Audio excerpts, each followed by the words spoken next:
नमस्कार। नेताजी सुभाष चंद्र बोस की जयंती के अवसर पर राज्यसभा टीवी की खास पेशकश में आप सभी का स्वागत है। मैं हूं आपके साथ अमृता चौरसिया। आज देश के महान राष्ट्रवादी, स्वतंत्रता सेनानी और आजाद हिंद फौज के संस्थापक नेताजी सुभाष चंद्र बोस की जन्म जयंती है। पूरे देश में इसे पराक्रम दिवस के रूप में मनाया जा रहा है। नेताजी सुभाष चंद्र बोस ने 1920 में आईसीएस की परीक्षा पास की थी, लेकिन उनके दिलो दिमाग पर स्वामी विवेकानंद के आदर्शों का प्रभाव था। ऐसे में उन्होंने अंग्रेजों की गुलामी को छोड़ हाथों में तिरंगा उठा लिया। उनके आंदोलन से अंग्रेज भी घबरा उठे और उन्हें घर में ही नजरबंद कर दिया। बावजूद इसके नेताजी को अंग्रेज नहीं रोक सके। नेताजी ने कई देशों में भारतीयों को एकजुट किया और आखिरकार आजाद हिंद फौज का गठन कर आजादी के आंदोलन में अपनी महत्वपूर्ण भूमिका निभाई।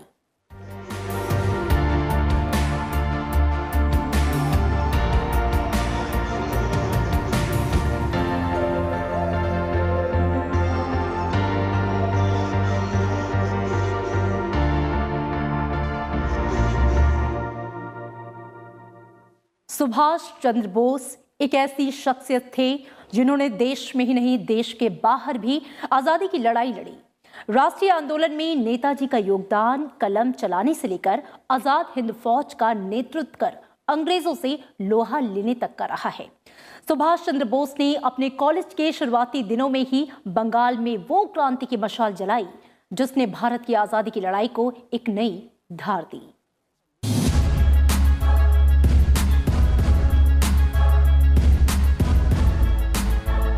सुभाष चंद्र बोस अंग्रेजी हुकूमत के खिलाफ वो आवाज थे जिसने राष्ट्रीय आंदोलन को एक नई धार दी।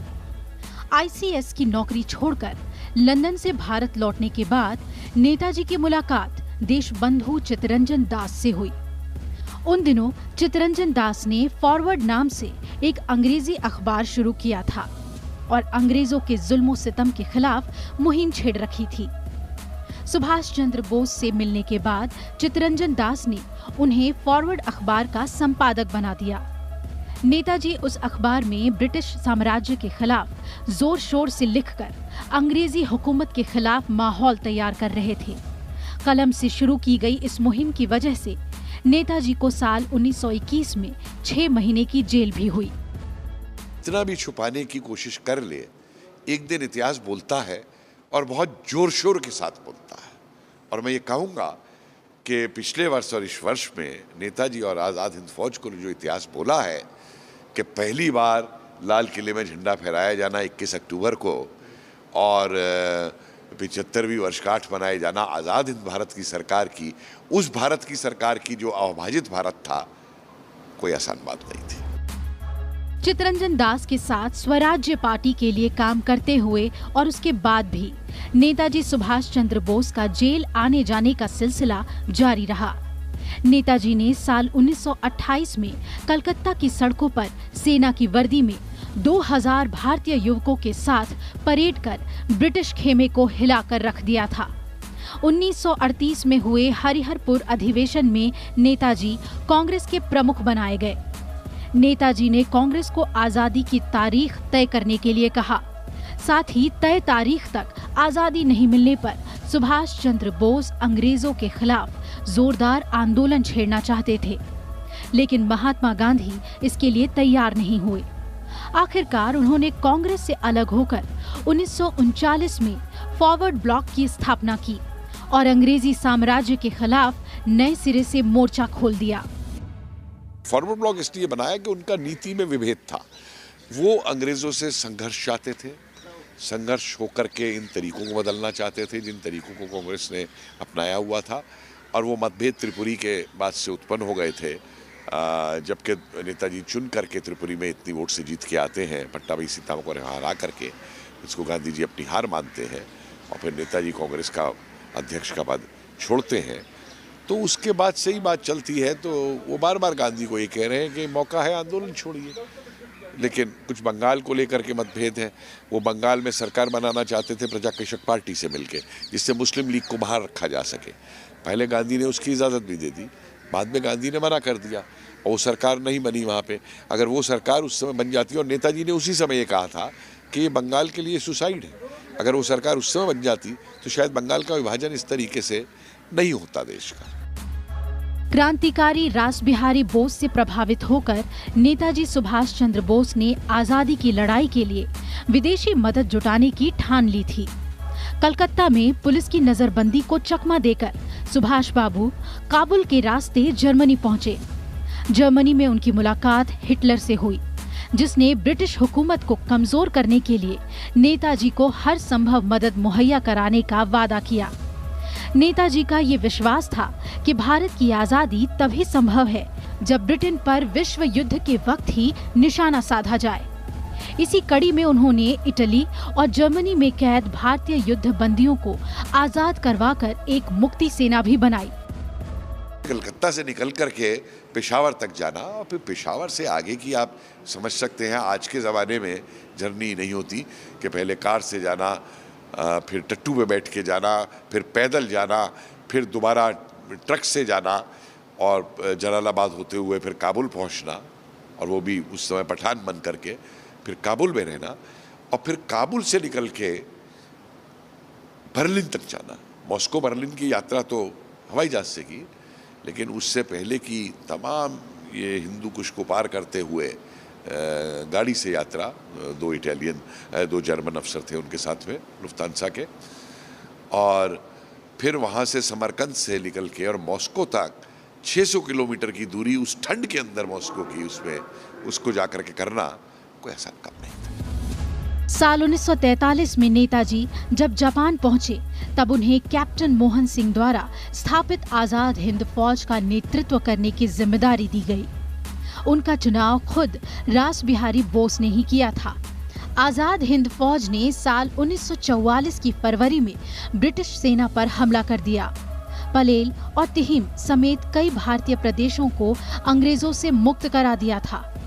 सितंबर 1944 में शहीदी दिवस के भाषण में ही नेताजी ने आजाद हिंद सैनिकों को कहा था, तुम मुझे खून दो, मैं तुम्हें आजादी दूंगा। ये बोस का ही असर था जिसने अंग्रेजी फौज में मौजूद भारतीय सैनिकों को आजादी के लिए विद्रोह करने पर मजबूर कर दिया था।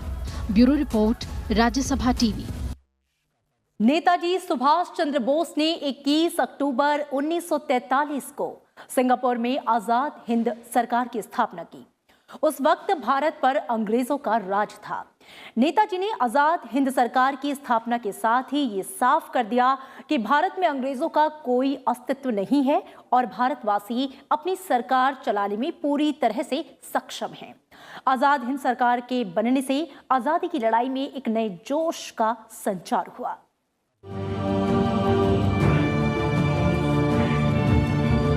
21 अक्टूबर 1943 को देश से बाहर अविभाजित भारत की सरकार बनी थी। उस सरकार का नाम था आजाद हिंद सरकार। अंग्रेजी हुकूमत को नकारते हुए ये अखंड भारत की सरकार थी। 4 जुलाई 1943 को सिंगापुर के कैथे भवन में हुए समारोह में रासबिहारी बोस ने आजाद हिंद फौज की कमान सुभाष चंद्र बोस के हाथों में सौंप दी। इसके बाद 21 अक्टूबर 1943 को आजाद हिंद सरकार की स्थापना हुई। आजाद हिंद फौज के सर्वोच्च सेनापति की हैसियत से सुभाष चंद्र बोस ने स्वतंत्र भारत की अस्थायी सरकार बनाई। जापान ने 23 अक्टूबर 1943 को आजाद हिंद सरकार को मान्यता दी। जापान ने अंडमान और निकोबार द्वीप आजाद हिंद सरकार को दे दिए। सुभाष चंद्र बोस उन द्वीपों में गए और उनका नया नामकरण किया। अंडमान का नया नाम शहीद द्वीप और निकोबार का स्वराज द्वीप रखा गया। 30 सितंबर 1943 को ही अंडमान निकोबार में पहली बार सुभाष चंद्र बोस ने तिरंगा फहराया था। ये तिरंगा आजाद हिंद सरकार का था। सुभाष चंद्र बोस भारत की पहली आजाद सरकार के प्रधानमंत्री, विदेश मंत्री और रक्षा मंत्री थे। वित्त विभाग AC चैटर्जी को, प्रचार विभाग SA अय्यर को और महिला संगठन कैप्टन लक्ष्मी स्वामीनाथन को सौंपा गया। आजाद हिंद सरकार को 9 देशों की सरकारों ने अपनी मान्यता दी थी, जिसमें जर्मनी, जापान, फिलीपींस जैसे देश शामिल थे। आजाद हिंद सरकार ने कई देशों में अपने दूतावास भी खोले थे। नेताजी के नेतृत्व में आजाद हिंद सरकार ने हर क्षेत्र से जुड़ी योजनाएं बनाई थी। इसका अपना बैंक था, अपनी मुद्रा थी।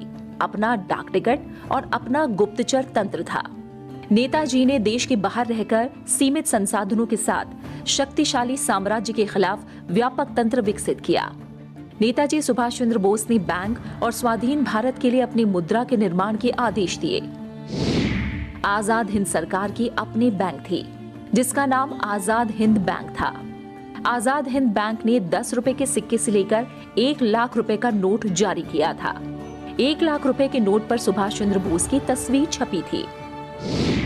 सुभाष चंद्र बोस ने जापान और जर्मनी की मदद से आजाद हिंद सरकार के लिए नोट छपवाने का इंतजाम किया था।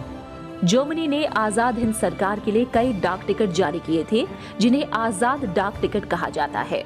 ये टिकट आज भारतीय डाक के स्वतंत्रता संग्राम डाक टिकटों में शामिल है। आजाद हिंद सरकार सशक्त क्रांति का अभूतपूर्व उदाहरण था।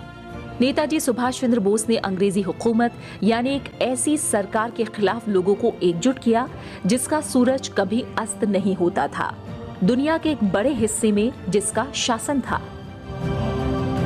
आजाद हिंद सरकार ने राष्ट्रीय ध्वज के रूप में तिरंगे को चुना। रविन्द्रनाथ टैगोर रचित जन गण मन को राष्ट्रगान बनाया था। एक दूसरे से अभिवादन के लिए जय हिंद का प्रयोग करने की परंपरा शुरू की गई थी। 21 मार्च 1944 को दिल्ली चलो के नारे के साथ आजाद हिंद सरकार का हिंदुस्तान की धरती पर आगमन हुआ। आजाद हिंद सरकार के पहले प्रधानमंत्री के रूप में शपथ लेते हुए नेताजी ने ऐलान किया था कि लाल किले पर एक दिन पूरी शान से तिरंगा लहराया जाएगा। आजाद हिंद सरकार की स्थापना की 75वीं वर्षगांठ पर 2018 में प्रधानमंत्री नरेंद्र मोदी ने लाल किले की प्राचीर से तिरंगा झंडा फहराया। आजाद हिंद सरकार ने देश से बाहर अंग्रेजी हुकूमत के खिलाफ लड़ाई लड़ी थी और आजादी की लड़ाई में अहम भूमिका निभाई थी। इस सरकार ने अंग्रेजों को बता दिया था कि भारत के लोग अब अपनी जमीन पर बाहरी हुकूमत को किसी कीमत पर बर्दाश्त नहीं करेंगे। Bureau report, Rajya Sabha TV. तुम मुझे खून दो, मैं तुम्हें आजादी दूंगा। ऐसे तमाम जोश से भरे नारे उस दौर में पूरे हिंदुस्तान में छा गए थे। नेताजी सुभाष चंद्र के भाषणों ने न केवल जवानों को प्रेरित किया, बल्कि एशिया के दूसरे देशों में बसे भारतीयों को भी आजादी के आंदोलन में शामिल होने के लिए जागरूक किया। देखते ही देखते नेताजी की मुहिम से लाखों भारतीय जुड़ते चले गए। अंग्रेज भी उनकी बढ़ती ख्याति और ताकतवर होती आजाद हिंद फौज से घबरा गए थे। नेताजी सुभाष चंद्र बोस के सबसे यादगार भाषणों में से एक बर्मा में दिया गया भाषण था। रंगून के जुबली हॉल में दिए गए भाषण ने न केवल जवानों में जोश भरने का काम किया, बल्कि उन्हें आज़ादी की लड़ाई में शामिल होने के लिए भी प्रेरित किया। नेताजी का यह भाषण सदैव के लिए इतिहास के पन्नों में अंकित हो गया। स्वतंत्रता बलिदान चाहती है। आपने आज़ादी के लिए बहुत त्याग किया है, लेकिन अभी प्राणों की आहुति देना शेष है। आज़ादी को आज अपने शीश फूल की तरह चढ़ा देने वाले पुजारियों की आवश्यकता है। ऐसे नौजवानों की आवश्यकता है जो अपना सिर काटकर स्वाधीनता की देवी को भेंट चढ़ा सके। तुम मुझे खून दो, मैं तुम्हें आज़ादी दूंगा। खून की 1-2 बूंद नहीं, इतना कि खून का एक महासागर तैयार हो जाए और उसमें मैं ब्रिटिश साम्राज्य को डुबो सकूं। असंगठित और कमजोर रहना पाप है। गुलामी सब कष्टों और पापों की जड़ है। अब गुलामी की जंजीरों को तोड़ने के लिए एक दिल एक प्राण होकर कटिबद्ध हो जाइए। हिंदुस्तान अब गुलाम नहीं रह सकता और न कोई ताकत इसे गुलाम रख ही सकती है। हाँ, हमें स्वतंत्रता का मूल्य चुकाना होगा। आप इसके लिए तैयार हो जाइए, जिससे यदि हम गुलाम हिंदुस्तान में पैदा हुए हैं तो स्वतंत्र हिंदुस्तान में जीवे और मरे, तभी आजाद हिंदुस्तान दुनिया को नए नए संदेश दे सकेगा। नेताजी सुभाष चंद्र बोस ने जून 1943 में टोक्यो रेडियो से कहा था कि अंग्रेजों से साम्राज्य छोड़ देने की आशा करना व्यर्थ है। इसके लिए हर हिंदुस्तानी को संघर्ष करना होगा, वो चाहे देश में हो या देश से बाहर। Moreover, we have no right to ask for or expect help from any quarter until we ourselves have first of all done our very utmost. Our countrymen and our sisters and brothers at home have been doing their best in the circumstances in which they are placed. But the enemy is ruthless and desperate, and he is armed to the teeth. Against such a brutal foe, no amount of civil disobedience or of sabotage or of revolutionary terrorism can be of any avail. Netaji Subhash Chandra Bose के इस ओजस्वी भाषण ने जहां Asia के देशों में बसे भारतीयों को आज़ादी की लड़ाई में योगदान देने के लिए प्रेरित किया, वहीं उनके इस भाषण के बाद इंडियन इंडिपेंडेंस लीग की स्थापना रास बिहारी बोस ने प्रफुल्लित होकर 4 जुलाई 1943 को 46 वर्षीय सुभाष चंद्र बोस को आज़ाद हिंद फौज का नेतृत्व सौंप दिया। आज़ाद हिंद फौज की कमान हाथ में लेते वक्त नेताजी ने कहा था कि आज़ादी की लड़ाई इतनी आसान नहीं होगी। हमारे हमवतनों को बताया देंगे कि ये काम तुम्हारे लिए करना है, लेकिन क्योंकि अंदरूनी हालत ऐसी है कि नहीं कर सकते, हमें करना है। लेकिन इस आरजी हुकूमत का मकसद क्या हो? सिर्फ लड़ना और हिंदुस्तान को आजाद करना। हमारे सामने एक ही प्रोग्राम रहेगा, फाइटिंग प्रोग्राम। लड़ाई का इंतजाम करना, लड़ाई शुरू कर देना और कामयाब करना लड़ाई। जब हम फिर लाल किले दिल्ली में जाकर वह हमारे विक्ट्री परेड करेंगे,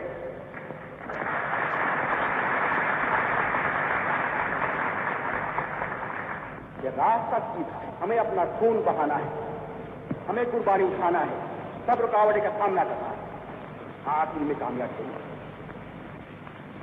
इस रास्ते में हम क्या देखते हैं? हम सब गुलाम हैं। हमारे हाथ में राह है क्या? हमारे रास्ते में आएगी भूख, प्यार, तकलीफें, विपदें, मौत। कोई नहीं कह सकता है कि लोग इस जंग में शरीक होंगे, उनसे कितने लोग निकलेंगे जिंदा हो। कोई बात नहीं है हम जिंदा रहेंगे या तो मरेंगे, कोई बात नहीं है। बात कोई सही बात यह है, अहम बात यह है, आखिर में हमारी कामयाबी होगी, हिंदुस्तान आजाद होगा।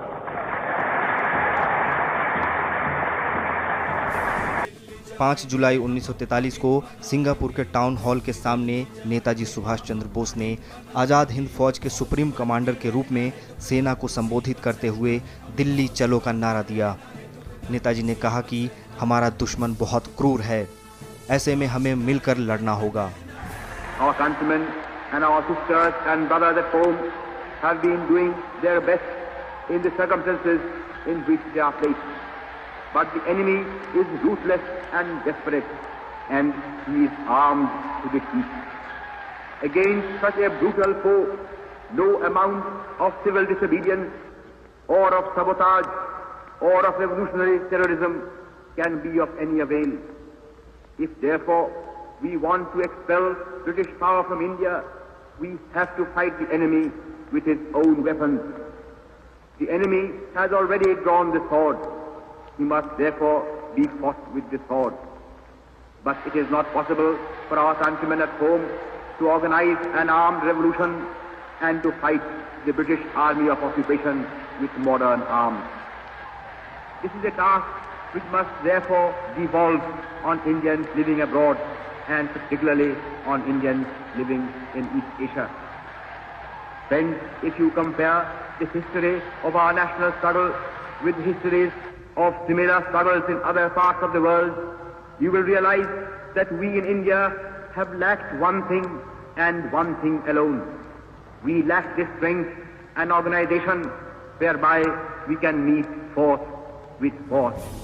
नेताजी ने सदैव कहा कि हम जिए या मरें, देश की आज़ादी महत्वपूर्ण है। उन्हें यकीन था कि उनकी ये मुहिम कभी न कभी रंग लाएगी और हिंदुस्तान आज़ाद होगा। Bureau report, Rajya Sabha TV. Hindustan की तारीख में लाल किला ट्रायल का अहम स्थान है।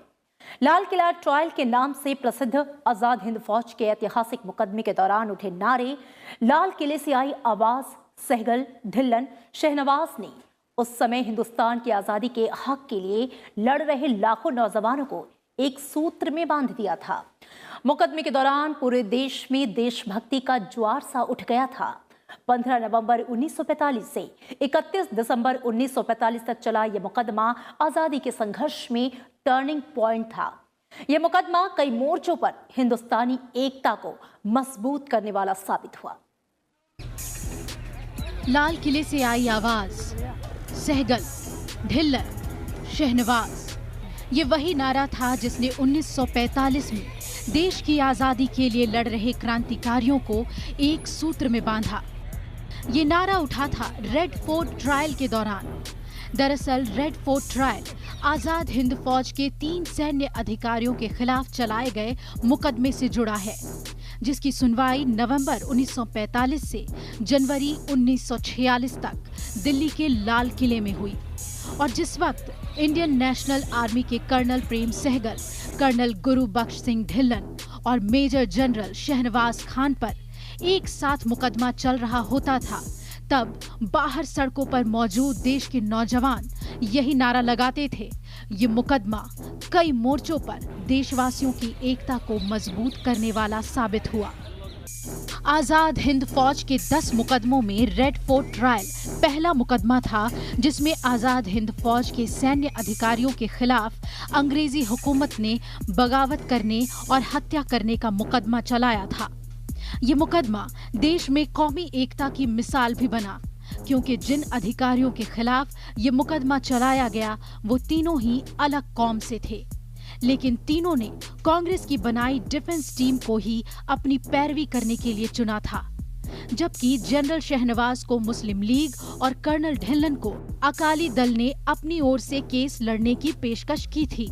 आजाद हिंद फौज के सैन्य अधिकारियों का मुकदमा लड़ने के लिए तब डिफेंस टीम में सर तेज बहादुर सप्रू के नेतृत्व में देश के उस वक्त के कई नामी गिरामी वकील आगे आए थे।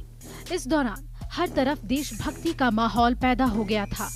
लोग देश की आजादी की खातिर मर मिटने को तैयार थे। अंग्रेज हुकूमत के खिलाफ धरने प्रदर्शन भी हुए। अलग अलग जगहों पर हुई एकता सभाओं में colonel Prem Kumar Sahgal, colonel Gurbaksh Singh Dhillon, major general Shahnawaz की लंबी उम्र की दुआएं की गई। लोगों की दुआएं काम कर गई और मुकदमे का फैसला आजाद हिंद फौज के सिपाहियों के हक में आया। ब्रिटिश साम्राज्य के अधिकारी हवा का रुख भांप गए और उन्हें समझ आ गया कि अगर अधिकारियों को सजा दी गई तो हिंदुस्तानी फौज में बगावत हो जाएगी। रेड फोर्ट ट्रायल और इस दौरान उठे नारे ने पूरे देश में देशभक्ति की ऐसी लहर पैदा की जो भारत की आजादी की लड़ाई में काफी अहम साबित हुई। इस ट्रायल ने पूरी दुनिया में अपनी आजादी के लिए लड़ने वालों के अधिकारों को मजबूती दी।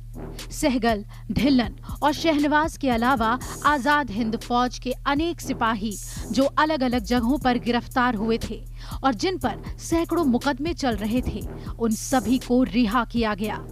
इस मुकदमे के बारे में कई देशों की मीडिया में जमकर लिखा गया, जिसके चलते रेड फोर्ट ट्रायल अंतर्राष्ट्रीय स्तर पर चर्चित हो गया। Bureau report, Rajya Sabha TV. Netaji Subhash Chandra Bose का जन्म 23 जनवरी 1897 को ओडिशा के कटक शहर में हिंदू कायस्थ परिवार में हुआ था। उनके पिता जानकीनाथ बोस कटक शहर के मशहूर वकील थे। जानकीनाथ बोस और प्रभावती की कुल मिलाकर 14 संतानें थीं, जिनमें 6 बेटियां और 8 बेटे थे। सुभाष चंद्र 9वीं संतान और 5वें बेटे थे। सुभाष चंद्र बोस अपने कॉलेज के समय से ही विवेकानंद जी से काफी प्रभावित थे। The blood of freedom-loving Indians begins to flow. Will India attain her freedom? Inqilab Zindabad. Azad Hind Zindabad. जय हिंद और तुम मुझे खून दो, मैं तुम्हें आजादी दूंगा का नारा देने वाले नेताजी सुभाष चंद्र बोस का जन्म 23 जनवरी 1897 को उड़ीसा के कटक में हुआ। बोस के पिता का नाम जानकीनाथ बोस और मां का नाम प्रभावती था। जानकीनाथ बोस कटक शहर के मशहूर वकील थे। बोस 14 भाई बहनें थे, जिसमें 6 बहनें और 8 भाई थे। सुभाष चंद्र अपने माता पिता की 9वीं संतान और 5वें बेटे थे। अपने सभी भाइयों में से सुभाष को सबसे ज्यादा लगाव शरद चंद्र से था। संपन्न बंगाली परिवार में जन्मे नेताजी ने अपनी प्रारंभिक पढ़ाई कटक के रेवेनशॉ कॉलेजिएट स्कूल में की। इसके बाद उनकी शिक्षा कलकत्ता के प्रेसिडेंसी कॉलेज और स्कॉटिश चर्च कॉलेज में हुई। देशभक्ति की भावना का उदाहरण तो उनके शुरुआती जीवन में ही देखने को मिलता है। बचपन में उन्होंने अपने शिक्षक के भारत विरोधी बयान पर घोर आपत्ति जताई थी और तभी सबको अंदाजा लग गया था कि वो गुलामी के आगे सिर झुकाने वालों में से नहीं हैं। सुभाष चंद्र बोस शुरू से ही स्वामी विवेकानंद से प्रेरित रहे और समाज के प्रति उनकी सोच मानवतावादी और सुधारवादी बनती गई। बोस एक मेधावी छात्र थे जो हमेशा परीक्षा में अव्वल आते थे। 1919 में उन्होंने स्नातक किया और भारतीय प्रशासनिक सेवा इंडियन सिविल सर्विसेज की तैयारी के लिए उनके माता पिता ने बोस को इंग्लैंड के कैम्ब्रिज विश्वविद्यालय भेज दिया। अंग्रेजी शासन के जमाने में भारतीयों के लिए सिविल सर्विस में जाना बहुत कठिन था, लेकिन उन्होंने सिविल सर्विस की परीक्षा न सिर्फ पास की बल्कि चौथा स्थान भी प्राप्त किया। लेकिन उन्मुक्त विचारों के सुभाष और भारत माँ के इस लाल का मन अंग्रेजों की नौकरी में कहाँ लगने वाला था। भारतीय सिविल सेवा की परीक्षा में उत्तीर्ण होने के बाद सुभाष चंद्र बोस ने नौकरी से इस्तीफा दे दिया। सिविल सर्विस छोड़ने के बाद वो भारतीय राष्ट्रीय कांग्रेस के साथ जुड़ गए। उनके मन में पहले से ही एक मजबूत और निडर व्यक्तित्व था। वो राजनीतिक, आर्थिक, सामाजिक और आध्यात्मिक दास्ता से भारत का उद्धार चाहते थे। इसलिए जब 20वां दशा में सुभाष चंद्र बोस ने अपने देशवासियों को अपने पक्ष में बुलाया तो निजीकरण, बलिदान, मजबूर मार्च और मृत्यु के अलावा और कुछ नहीं करने का वादा किया था। दिसंबर 1927 में कांग्रेस के राष्ट्रीय महासचिव के बाद 1938 में उन्हें कांग्रेस का राष्ट्रीय अध्यक्ष चुना गया। उनके नेतृत्व में एक जादुई प्रभाव था। उनकी आवाज पर पूरा देश जान न्यौछावर करने को तैयार हो जाता था। लेकिन नेताजी के क्रांतिकारी विचारों और आकर्षण की वजह से अपने ही वरिष्ठ नेता बोस की निंदा करने लगे। विचारों में मतभेद और बोस की लोकप्रियता पार्टी के कई लीडरों को नहीं भा रही थी। इसे भांपते हुए सुभाष चंद्र बोस ने फॉरवर्ड ब्लॉक के नाम से अपनी अलग पार्टी बनाई। सुभाष चंद्र बोस ने 1937 में अपनी सेक्रेटरी और ऑस्ट्रियन युवती एमिली से शादी की। उन दोनों की एक अनीता नाम की बेटी भी हुई जो वर्तमान में जर्मनी में सपरिवार रहती हैं। नेताजी हिटलर से भी मिले। उन्होंने 1943 में जर्मनी छोड़ दिया। वहां से वो जापान पहुंचे। जापान से सिंगापुर। 18 अगस्त 1945 को टोक्यो जाते समय ताइवान के पास नेताजी का एक हवाई दुर्घटना में निधन हुआ। बताया जाता है कि उनका शव नहीं मिल पाया। नेताजी के मौत के कारणों पर आज भी विवाद बना हुआ है। स्वतंत्र भारत की अमरता का जय घोष करने वाले राष्ट्र प्रेम की दिव्य ज्योति जलाकर अमर हो गया। Bureau report, Rajya Sabha TV. Netaji Subhash Chandra Bose आजादी के आंदोलन में एक ऐसे क्रांतिकारी थे जिन्होंने देश को गुलामी की बेड़ियों से मुक्ति दिलाने के लिए अपना सर्वस्व न्यौछावर कर दिया। तुम मुझे खून दो, मैं तुम्हें आजादी दूंगा, दिल्ली चलो और जय हिंद जैसे उनके नारे हमेशा के लिए लोगों के दिलो दिमाग पर छा गए। उनके जोशीले नारे आज भी हमें उनकी याद दिलाते हैं। तो नेताजी सुभाष चंद्र बोस की जयंती पर ये थी राज्यसभा टीवी की खास पेशकश। दीजिए इजाजत, नमस्कार।